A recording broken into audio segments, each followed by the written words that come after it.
Good evening, everyone. Welcome. We're so very pleased to have all of you here tonight. It's an extraordinary evening, and I'm sure you share with me, we're just fowling at this wonderful event that we can all be a part of. My name is Lori Harder. I'm the Director of Cultural Arts here at the JCC and of the Lane Dworkin Jewish Book Festival. And we're celebrating our 20th anniversary this year, so we're very excited about that. Tonight we are so honored to host all of you and Congregation Light of Israel in bringing us the esteemed Rabbi Israel Meir. It's an honor, and we really need to take a moment and thank the Madeb family for making all this possible.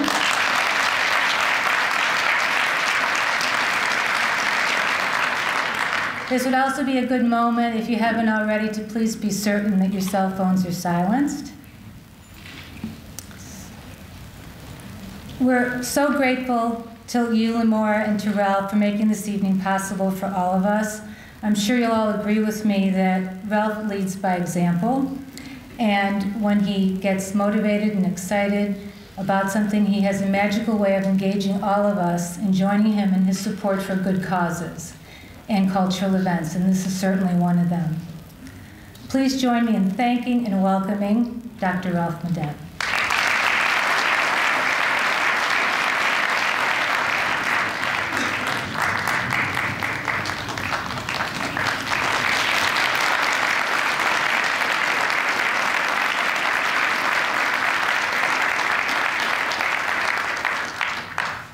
I saw some of you took a double take when they said Ralph Madeb and the rabbi walked out.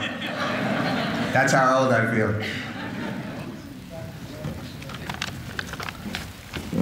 Believe me, we all know you didn't come to hear me. But Alan Brodsky never fails. Tomorrow, the check will be in the mail. But the truth is, we have to thank many people.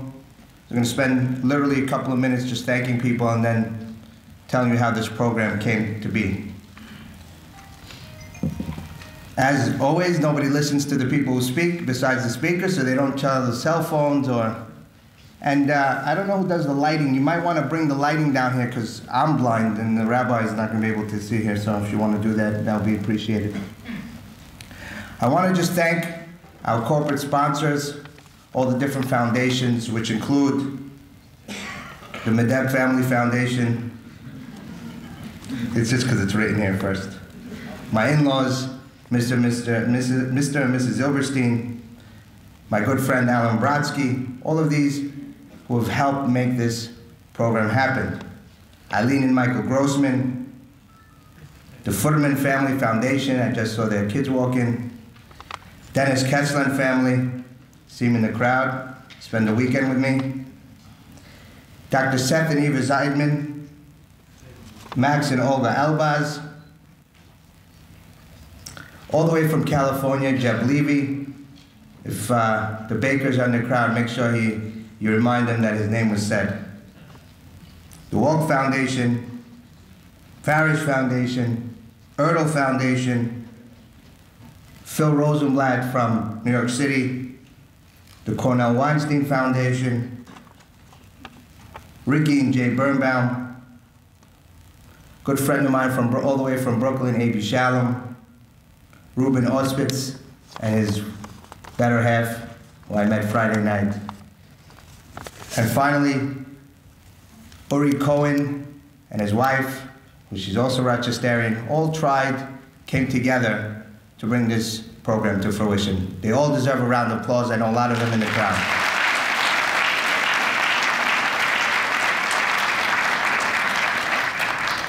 Also want to thank what we've coined the Uman Boys Ensemble, who you see here in the crowd, who became part of the Rochester community.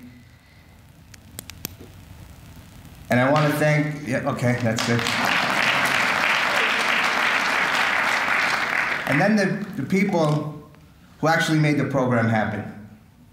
I want to thank the Rabbi Avi Maimon. And you know, you always have to thank the rabbi, but the honest truth in this case, the rabbi really got his hands dirty. The flyers the concept of design, all of that was handed over to him. He did everything himself. Really made sure he was part. I want to thank Lori Harder from the JCC.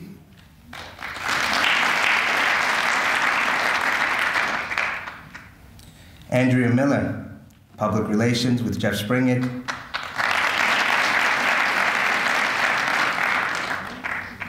I want to thank Rabbi and Mrs. Noble. I don't know if you know, Malki Noble does the secretarial work, or that's what we coined her because we just like to pay her like a secretary. But she takes care of the entire synagogue, the balances, make sure the tickets are sold, all of those items that nobody wants to do, she takes it and she makes it look like she's not even doing anything. I also want to remind the crowd that all the bread that was baked for the entire weekend, and whoever didn't join with us, you really missed out. But the next time we'll find another rabbi to bring in, you'll see all the bread she baked, as I now call her because of the rabbi knew actually her lineage. She's the Rebbitzin from Netverna, so that's the new terms we're going to call her. Also Rabbi Noble, who took care of all the meat. That's the most important. Finally, my partner in crime, I say, besides the rabbi, you have a man on the right, you need a man on the left, was Nati Katz.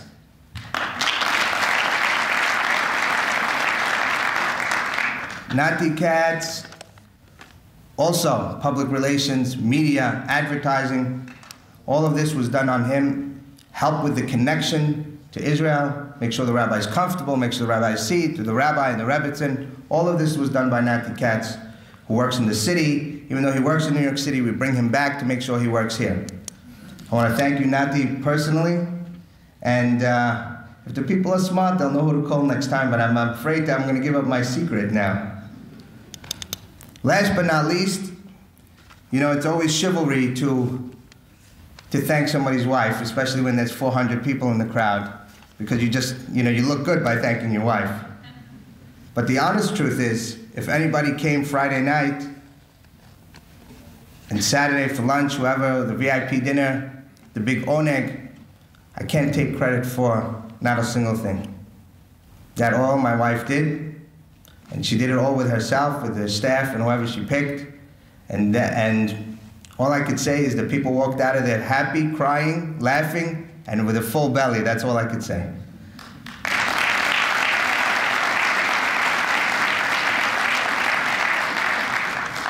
We want to thank the entire community.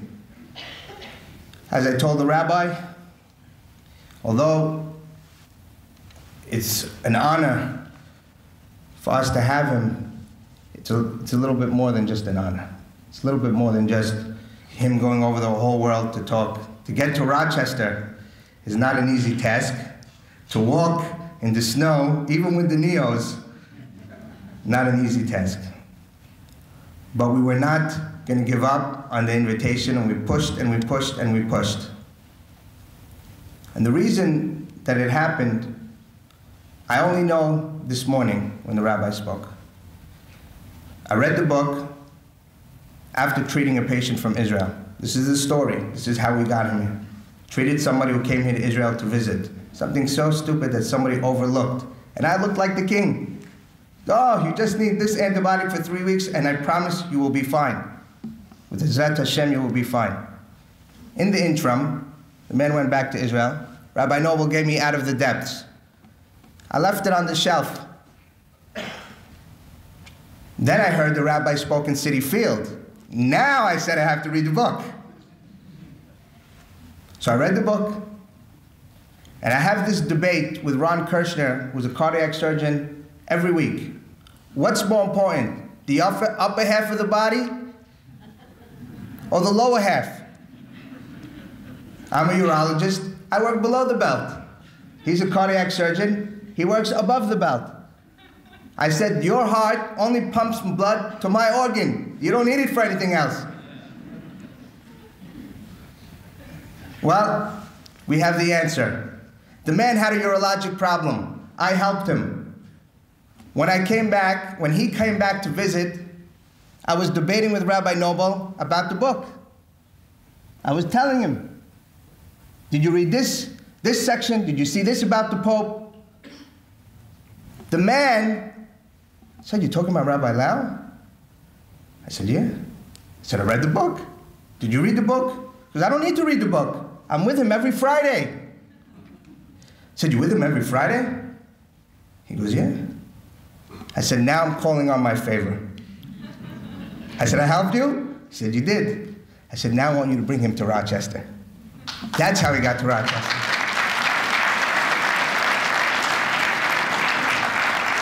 And once you get a urologist on your back, it never ends up, so he realized he's going to have to get him to Rochester.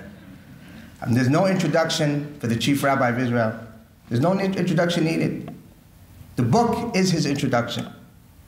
Without further ado, let's call the Rabbi to the stage.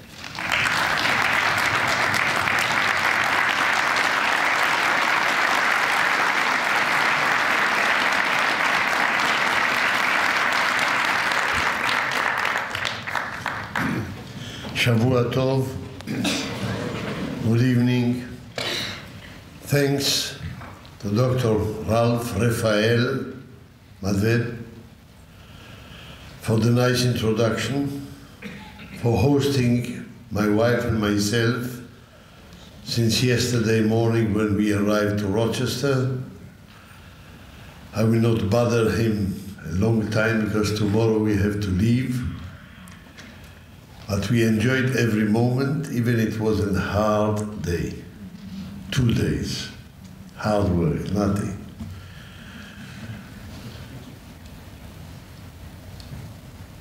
Something very strange, I would say, very unusual phenomena happened to the knowledge of the Holocaust.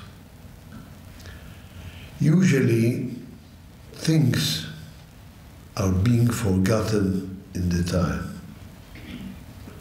Everything. Who remembers today the heroes of World War II? Even the American generals. Hardly. Eisenhower, MacArthur, Patton. Ask students if they know the names. General MacArthur. In Israel, there was the Independence War, a year and a half, 48, 49. The names of Chief of Staff, Rav Aluf Yaakov Dori, or the second one, Yigael Yadin, maybe professor, archaeologist, later on a minister, member of the cabinet, together with Menachem Begin. But all the officers, all the people who took the real part of the independence war in Israel itself, they don't know them. 6-day war, heroism, what a mythos. To liberate in 6 days against 3 enemies, Egypt, Syria, and Jordan all together. All Sinai. Sinai itself is 2.5 times as big as the whole state of Israel. And Judah, and Samaria, and the Golan Heights, Yerushalayim, Hebron, 6 days. Can you compare it to Korea, to Laos, to Cambodia, to Vietnam, to Iraq, to Afghanistan? 6 days against 3 enemies with tradition of armies, of fighting, which we didn't have 2,000 years. We were born into the battlefield with no army, no training, no weapon, no real supporters that time. Some volunteers, Jewish volunteers from South Africa, some pilots. General David Marcus from Mickey Stone from America came to help us in the Independence War. The names of the leaders of the war, most of them are forgotten. Yom Kippur War, almost 40 years ago. We remember Arik Sharon because he became later what he became. But Bren and Talik and Joffe and Elad Peled being forgotten. Holocaust, just the contrary. 50 years ago, 60 years ago, almost nobody spoke about the Holocaust. It wasn't an issue. Declaring establishment of a new state, independence war, in gathering of exiles from 104 different communities in the world to Israel, just born now, who spoke about the Holocaust. The survivors didn't speak what to tell. The Israelis spoke about the heroism of the underground movements, such as Haganah, Palmach, Etzel, Lehi, heroes in the war. And we, what did we have to tell? How we were starving and frozen and beaten and lonely. What to tell? To be proud of it. We kept silent. So silent. One episode will describe you the picture as it was. I took a taxi in Tel Aviv. That time the television didn't appear yet, but the radio. I came into the cab asking the driver to take me to this and that address. He recognized my voice from the radio. Are you Rav Lau? I said, yes, I am. Over 50 years ago. Oh, how lucky I am to meet you. I must tell you something to share with you, an experience of last day, yesterday. I am a taxi driver, as you see, but I have 3 children, young boys.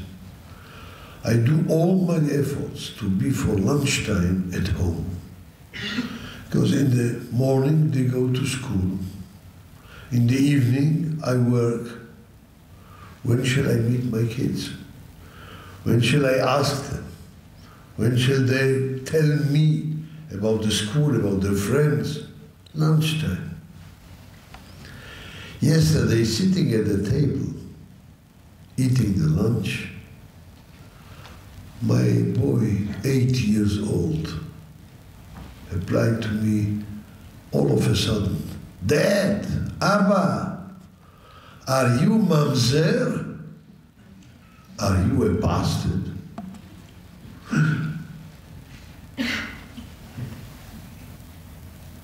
How do you speak to your father? What kind of a question is it?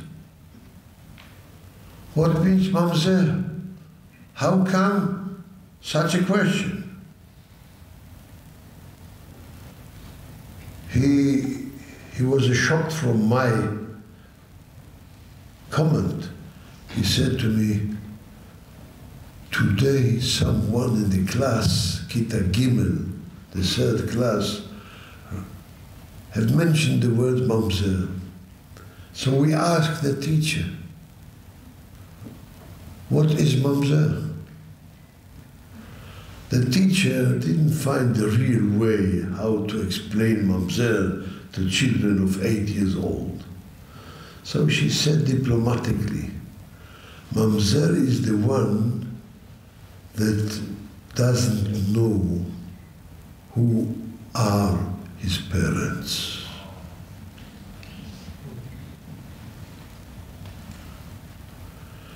From mother, said my boy, we have grandparents.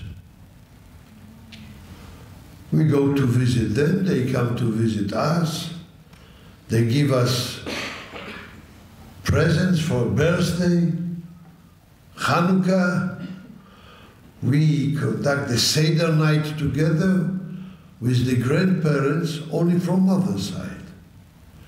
You have no father and no mother, dead. And we never heard about them a word. Even their names we don't know. So is it true that you are a mamzer, a bastard? He told me, the driver, that he ran to the bathroom crying for the first time. He started to cry. The kid is right. The child is blaming me that I didn't tell him about my parents who perished in the Holocaust very young. I said to the driver, the child is right. Put a picture of your parents. He found one picture, black-white picture, among the whole organization in the shtetl, in the village where they used to live in Poland. Someone here in Tel Aviv gave him the picture of the whole group. In that group were his parents. Increase the picture. Put it in the living room. Tell your children about them.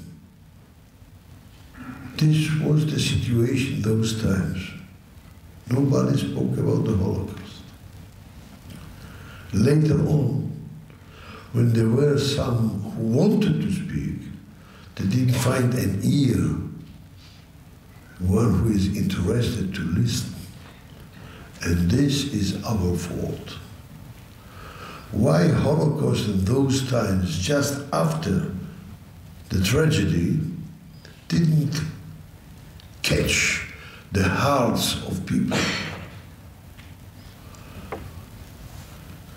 Number one, the answer is we tried to tell them about the liquidation of the third part of the Jewish people, 6 million Jews, how they were brutally killed in the death camps, or in the ghettos, or in the concentration camps, or on the ways, marching, trains. To tell about someone how he died, without knowing who he was, how did he live, what was his concept of life, what was his personality. Tell me about the Jewish community in Bialystok or in Budapest. You tell me only about the trains taking them to Auschwitz or to Belzec. I cannot identify with a victim that I know nothing about him. We told them about how they died. We didn't tell them how they lived. This was one mistake. Number two, a human being with all the plus of being intelligent and capable and talentful, everything, but still we are limited. We have our limitations. We cannot identify, we cannot feel solidarity with a number, an astronomical number, a huge number, 6 million. How can you identify with such a number? When someone tried to tell us there were among them 1.5 million children. Children, it's more moving, it's touching, but still 1.5 million. 1.5 million. I cannot feel the sorrow. I have no empathy to a number. In In the early 50s, one name caught the hearts of all mankind in 150 languages. The Diary of Anna Frank. I was a child. That time, my uncle and my aunt, who brought me up, they didn't permit me to see the book of Anna Frank. It wasn't in our home. Not to bring me back to the dark times. They thought that maybe I will be reborn new, an Israeli. I'm not anymore Lulek and not Srulik. I'm Israel. This is my first name. Hebrew, Yisrael. But the Diary of Anna Frank was not for me. And I was very curious because the media, the newspapers spoke about the book.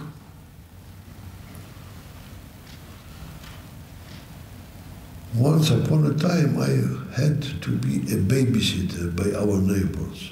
I was 10, 11 years old. On the shelf in the living room was the Diary of Anna Frank.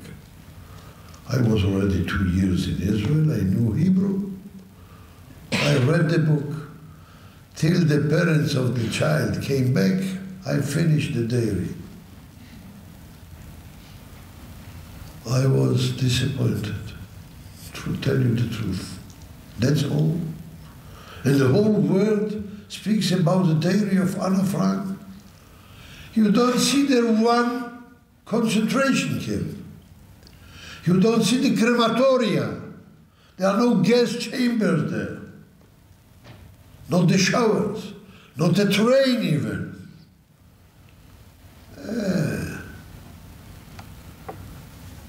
Bunker, a shelter in Amsterdam, speaking about a Holocaust, unknown phenomena, sharing all the sympathies and antipathy to her neighbors.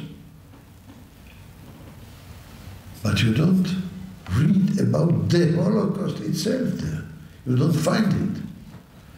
You understand only from the last line that this girl died, was killed in Bergen-Belsen in age of 12. And the whole world says, ay, ay, ay, ay, ay. Oh, never, what a pity, dommage. Later on, I was 15, I understood why did it keep the hearts. Because this was the first time that mankind met a person, an individual, a girl, very talented, very sensitive, with such a future.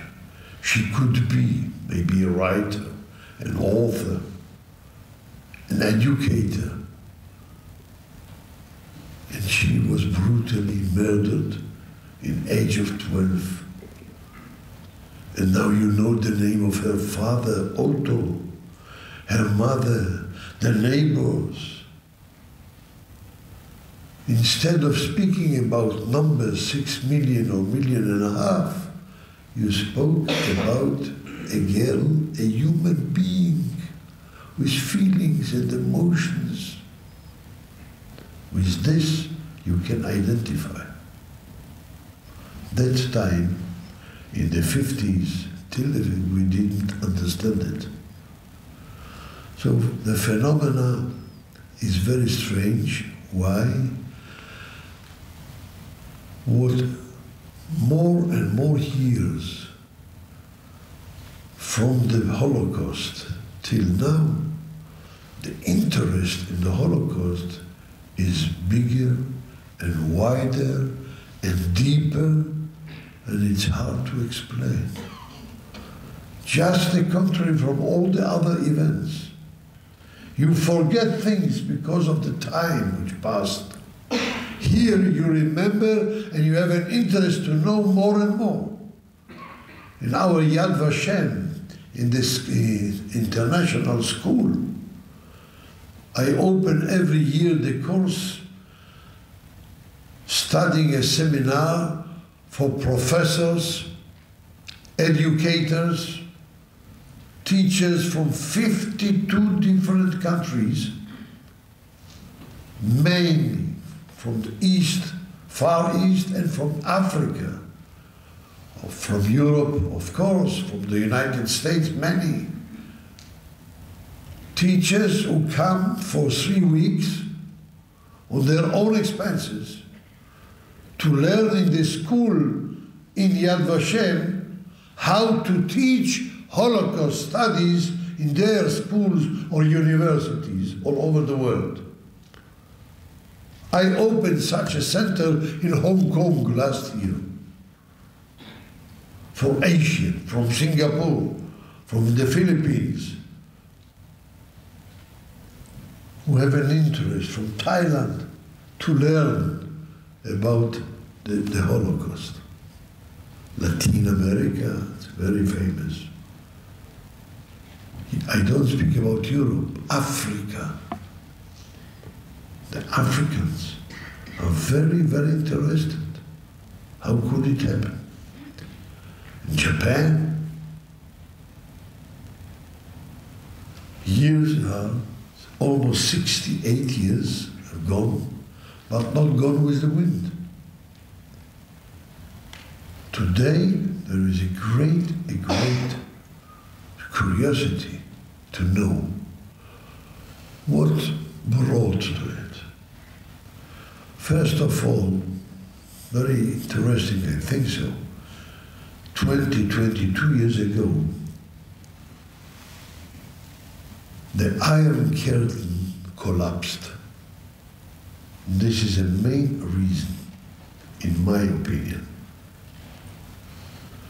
Most of the camps are in east of Europe. Very few, Mauthausen near Vienna, the Red Sea in France. You don't see the Holocaust really there. Theresienstadt in Czechoslovakia, the east. All the 6 death camps were located on the ground of Poland.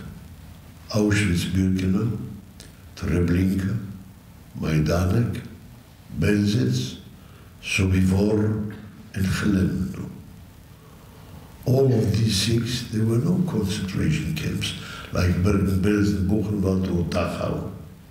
They were death camps, mass production of murder, mass murder. Straight from the train, left, right, Mengele selection, left, right, to the chambers, to the gas. 6 of that, all of them in Poland. Kiev and Babi Yar, everything in the east. We Israelis couldn't go to east of Europe in the time of communism. Our students, our children, couldn't see in their very eyes that it happened. I was the first to go on the first March of the Living, 1988. It was still the Soviet Union, but perestroika, glasnost, they have permitted the Jews, the Israelis, to come to Poland. 700 from all over the world participated the first March of the Living. Even we brought them speakers. I was the leader of the march to speak in English, Yiddish, and Hebrew. We brought from the United Nations Bibi Netanyahu, the ambassador to the UN. We brought from New York my friend from Buchenwald, Elie Wiesel. We bought from Israel the Minister of Education, Yitzhak Navon, former president, the 5th president of the state, and we brought 7 members of the Knesset, the Israeli parliament, who were survivors themselves. 7. Today there is no one. No one. In the whole parliament, the Knesset, 120 members, none of them is a survivor. But that time there were 7. In spite of all these personalities, 700 youth joined us. Speaking about the increase of interest in the Holocaust, in the last March of the Living, there were 11,000 youth. 11,000, not 700. When Arik Sharon came with us, 2005, there were 18,000, not because of Arik Sharon, but because the government of Poland gave more buses and prepared more rooms in the hotels to absorb all the 18,000. Then they came with a limit and said, we cannot bear it. We have tourists. We have businessmen who come to Poland to make business here. We need the rooms, we need the buses, we need the taxis. We cannot offer you more than 10 or 11,000 places in the bus, the hotel. You see the interest of Holocaust? Children came from New Delhi, India. New Delhi, Montevideo, of course, Hong Kong. The parents were not involved physically in any kind of Holocaust, but the children want to know, and they come. Number 2, the reason of this curiosity, not only because the Iron Curtain collapsed and within 3 hours we can be in Kiev or in Warsaw, in Budapest, in Bucharest, in Prague, in Vilnius to see Ponar, in Kovnas to meet the 9th Port, places where they killed masses of Jews, shooting them into the pits. And you can see it in your very eyes. 3 hours, 4 hours. Another reason is the books. We didn't write. My book, that some of you kept in your hands, Out of the Depths, was being cooked in me 60 years. I wrote the book 60 years exactly after Holocaust. Okay, first years I was a child to write a book, but later on, I didn't make it 30, 40 years ago. It was boiling inside. Came at times that children from the gymnasium, the college, came to their parents or grandparents. Zaidi, Saba, I have to make a work in school or in university about the Holocaust or Jewish history. Can you tell me what happened to you during the World War II? What he kept inside 60 years, to his granddaughter he couldn't refuse. He said, sit down, child, I will tell you where I was born, who were my parents, what I remember, how I suffered. She came with a small tape recorder, and she broadcasted the story of the Zaidi. Thousands of booklets. thousands of books already are today stories, testimonies. Spielberg made his, Yad Vashem is doing its. Stories, testimonies of survivors. And the knowledge became in wide crisis. People from all over, Sfaradim, Ashkenazim, all of a sudden we know that in Tunisia and in Libya were also victims of Holocaust. It's not exclusive for European. And didn't we hear in Buchenwald in the night of Seder, 2 weeks before the liberation, songs in the night of Seder from Saloniki in Greece, Sfaradi, from Bulgaria, Sofia, and Italians, Sfaradim. It's not an Ashkenazi Holocaust. It's a Jewish one. And Kol Israel Chaverim. Especially in troubles, we are all united. Because always we know how to die together. Not always we know how to live together. That's our problem.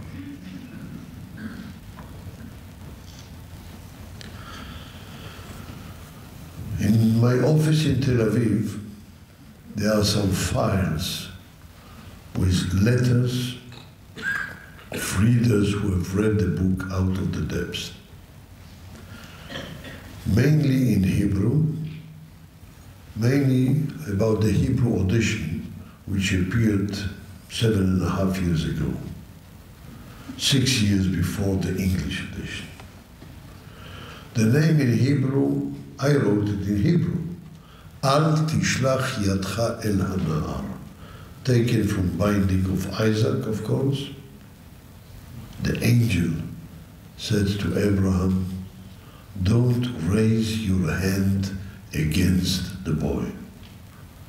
And I thought that this sentence of the Torah, the book of Genesis, chapter 22, is appropriate. Don't raise your hand against the boy. If you see these milestones in my story, people who helped me to survive, non-Jews, a physician who was a prisoner himself in Buchenwald from Czechia, Czechoslovakia, a Russian boy, 18 years old only, from Rostov, Fyodor Mikhailchenko, who endangered himself many times to protect me in Buchenwald. Like an angel, told them, take care that the child will survive.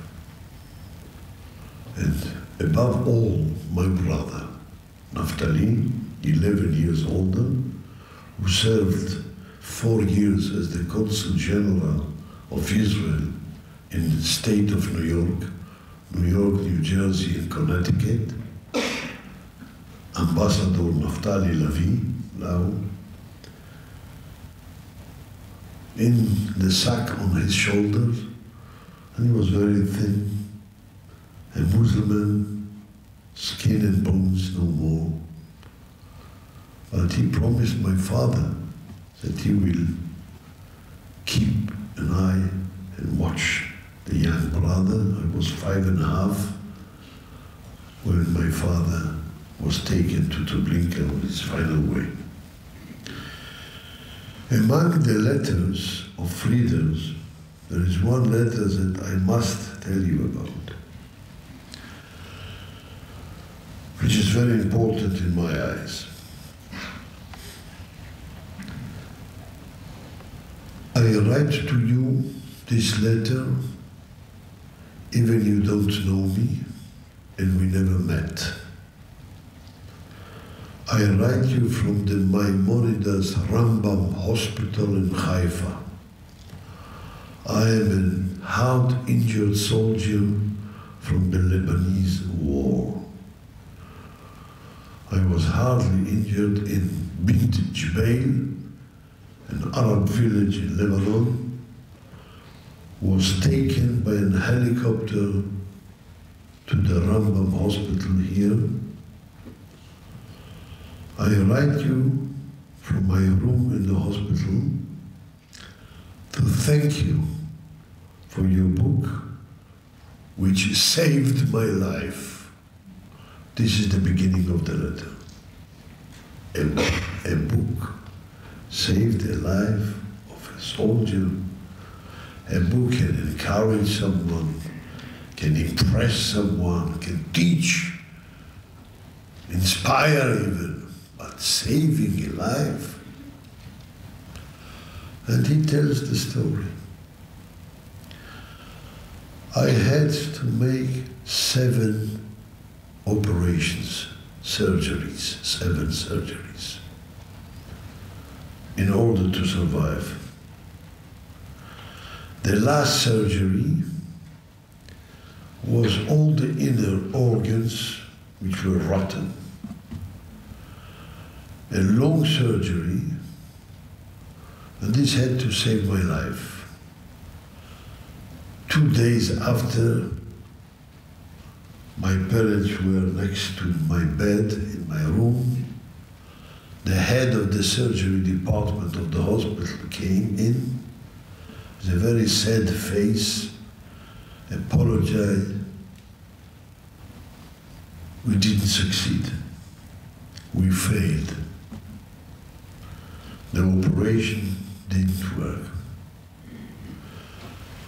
In order to save you, there is no other alternative but to repeat the same surgery again. Now we know the mistakes, now we know the points. Ein brera, no choice.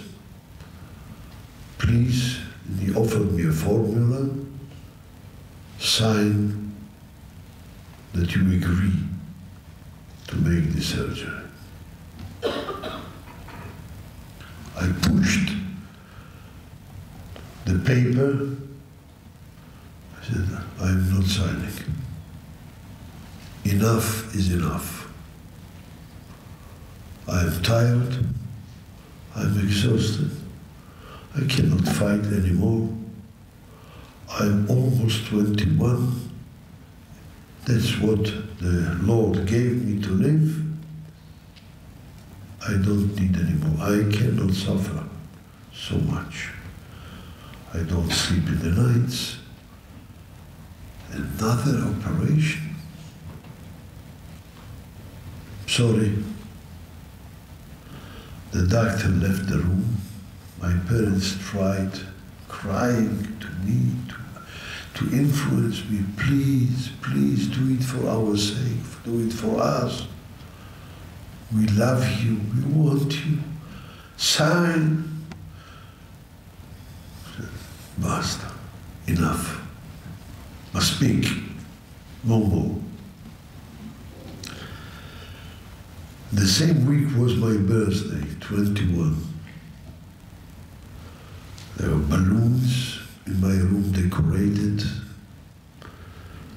All kinds of paintings of children from the family and the neighbors. And my parents arranged a birthday party. All the family came. I looked at their faces. I tried to catch their eyes, because for me it was a separation party.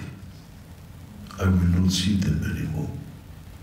This is the last time we meet. The party was over midnight. I couldn't sleep as usual. 3:00 a.m. I felt something in my bed, a package.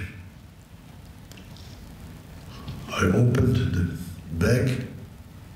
Was a book written by Rav Lau, Al Tishlach Yadcha El Hana.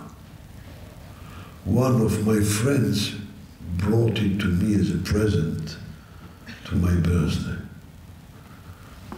I didn't understand him. In my situation, and I'm secular, far from rabbis, I knew your name from the radio, from the television. We never met. To bring me a book of a rabbi and the Holocaust, from Buchenwald to Chief Rabbinate, doesn't fit me. Bring me a detective book, a roman. But I couldn't sleep. I opened the first page and I started to read. 1:00 p.m., 10 hours later, I finished to read your book. 10 hours. I had my infusion, so I don't have to eat. I had no break. 10 hours. When I finished the book, my mother was in the corridor outside, speaking with friends. I cried out, "Ima! Boy, come in! Mama!" She was frightened. What happened? I never called her so. She jumped into my room, said, "Makara, what happened?" Said, "Bring me the document. I want to sign. I go to the operation. I'm going. I must do it for you." I said, "What happened to you?" I showed her your book and said, "I'm ashamed. If this man, as a child, no father and no mother, and what an age, 5, 6, 7, 8, what he suffered, and he fought, he struggled, and he did it, and he became what he is, and I cannot fight, at least for you. I have your support, I have your backing, I have my friends, I have my country, I have my homeland, I'm in my neighborhood, I speak the language. I am in a much better position than this child was. If he did it, I'm going to fight. Bring me the document." Rabbi Laui ended the letter. A week ago, I made it. This operation succeeded. I'm leaving tomorrow. I'm leaving the hospital back home. I'm well. But before I leave, in the same bed where I read your book, I write you this letter to thank you for the book which saved my life. So from all the hundreds, maybe thousands of letters I have got from many countries, the book is even in Chinese, translated in Beijing, in China, French, Portuguese, and now lately it's being translated in Italian, and it's already translated in Turkey, Istanbul. Hundreds of letters that I have, but this one, I came home. It arrived to my office. He didn't know my address. I came home and I said, "Haya kedai." It was worth it. Because it wasn't easy to write the book, to think over again and again. I spoke about Holocaust thousands of times, but never my story. I could remind here or there one of the memories, but to tell the whole story, even my children didn't know the whole story. They know parts of it. So I didn't know how society will absorb it, will get it, will approach it.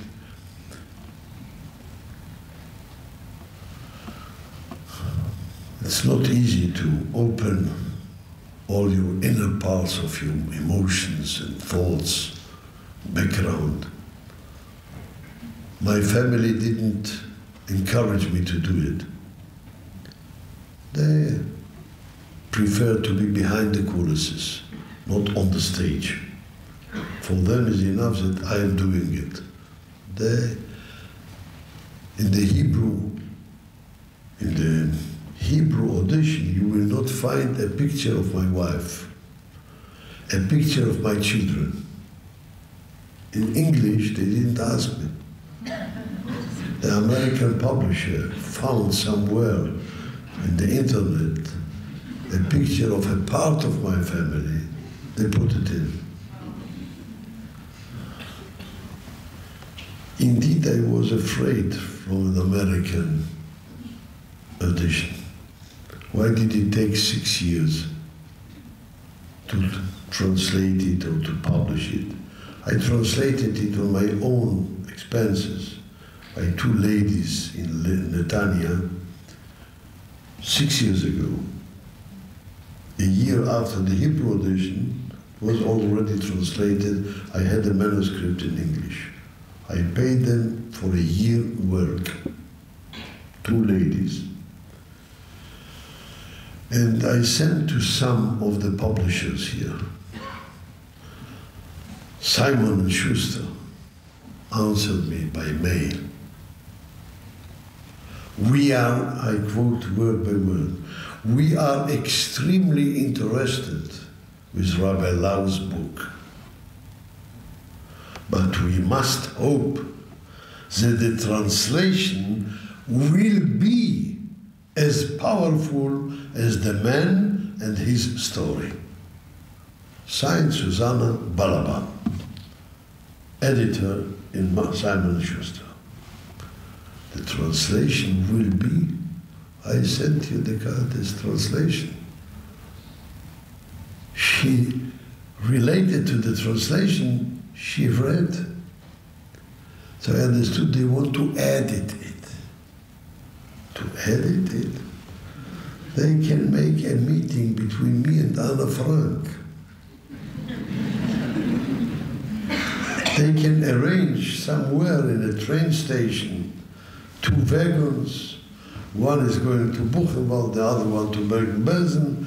Through the window, a child sees a girl. From there, it's a romance. Why not? Very interesting, very special.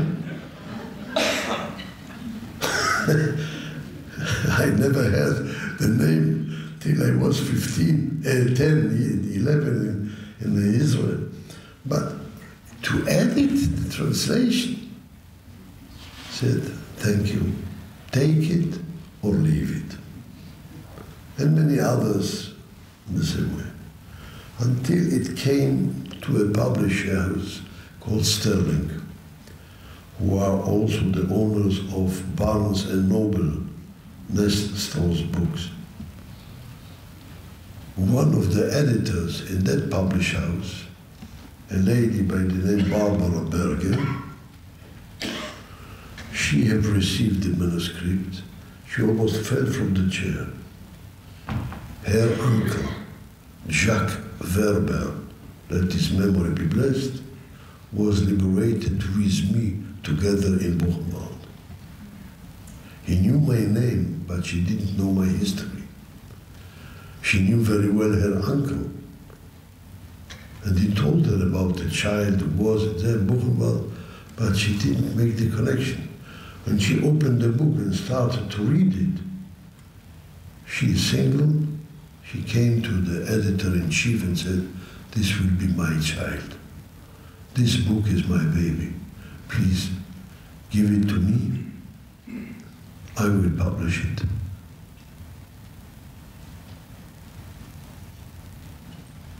When she wrote to me, telling this story, I said, oh, okay, I'm in good hands. Hakol min hashamayim, everything is from heaven. She will not edit it. I told her, Barbara, not even one word. In addition to the Hebrew audition, there is the preface I wrote when I found that Fyodor from Rostov, not himself, he passed away, unfortunately, in '94, but all the story who he is, after publishing the Hebrew book, I found in a very special way, long story, you can read it in the preface, which is not in the Hebrew one. And the two letters, one of Shimon Peres and one of Elie Wiesel, both are not in the Hebrew edition, but in the English one, for you. I want to end. I'm not speaking about what is in the book. You can read it, you can hear about it. I don't have to repeat even one detail. I want only to tell you, my opinion, what I said in the radio program Thursday night to Rochester, from Tel Aviv to Rochester. He spoke to me, Bud Smith is the interviewer, about belief, faith. This is what I want to conclude. The Nazis didn't declare only a war against the Jewish people. At the same time, maybe even on the first point, they declared a war against the Jewish heritage. Not only against the Jews physically, but also against Judaism spiritually. Don't forget. I will convince you with one example. The first real step of the Nazis 10 months before World War II broke out was the Kristallnacht. What a name, Kristallnacht. It was a brutally pogrom. 1,100 synagogues throughout Germany were burned in the flames of the Nazis, destroyed. They have broken the crystals and the windows as well, so they gave the name Kristallnacht. Kristallnacht. And they killed, by the way, about 3,000 Jews. They took out the Sefer Torah, made them dirty, or burning them in flames. This was not against the Jews like against Judaism. In many cases, the first step entering to a city in Poland called Zdońska Wola, 6,000 Jews. In the center was one shul, one synagogue.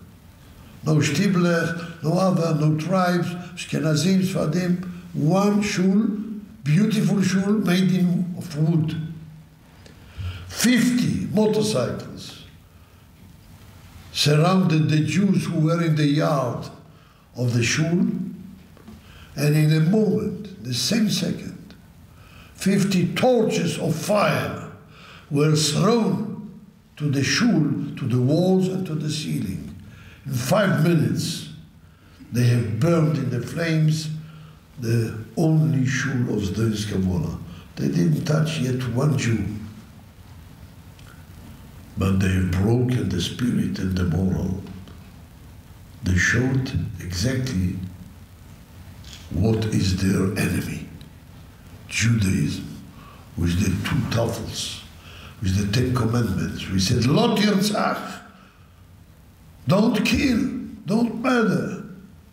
This was not the concept of the National Sozialistische Partei, the Nazis. They fought first of all against Judaism. Why do I finish my words with this? If one of us will show his back to the Jewish heritage, he is playing the game of the enemies. He gives the key of the final victory to the hands not of the holy victims, but to the brutal murderers. Because that's exactly what they wanted. The Jews to be assimilated, liquidated, or this way or on another way, but no more in existence. And when we go in our way, and we observe our commandments, and we live according to our faith, we have the victory in our hands. This is the victory of our parents and grandparents who wanted the continuity, the eternity, the immortality of the Jewish people, what we call Am Yisrael Chai.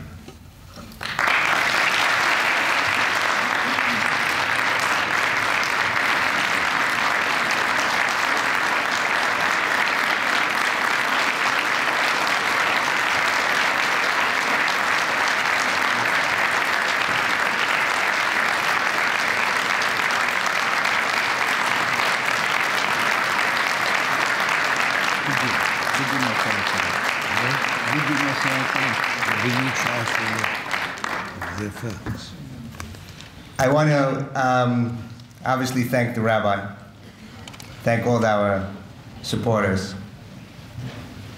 And now you can see why we brought him.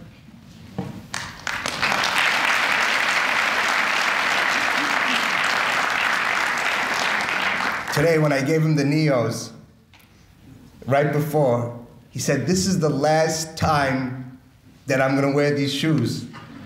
I said, "You're right, till next year."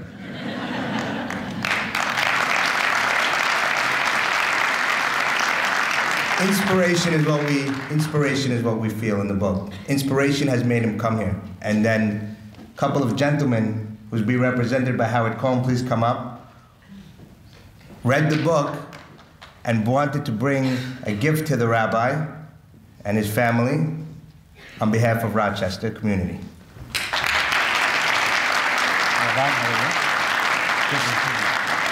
Just a very quick story. I ran into Ralph at synagogue, and I said, "Ralph, I really would just like 5 private seconds with the Rabbi to give him something." And he said, "I have one better. You'll be up on the stage, you'll give him the gift there." I said, "Ralph, it's not necessary. We have to push." And I guess by pushing, that's why we're here. Rabbi, thank you. We're honored to have you here. You've inspired us. You've inspired us to be better parents and children. That's a handcrafted mezuzah made expressly for you. Mezuzah.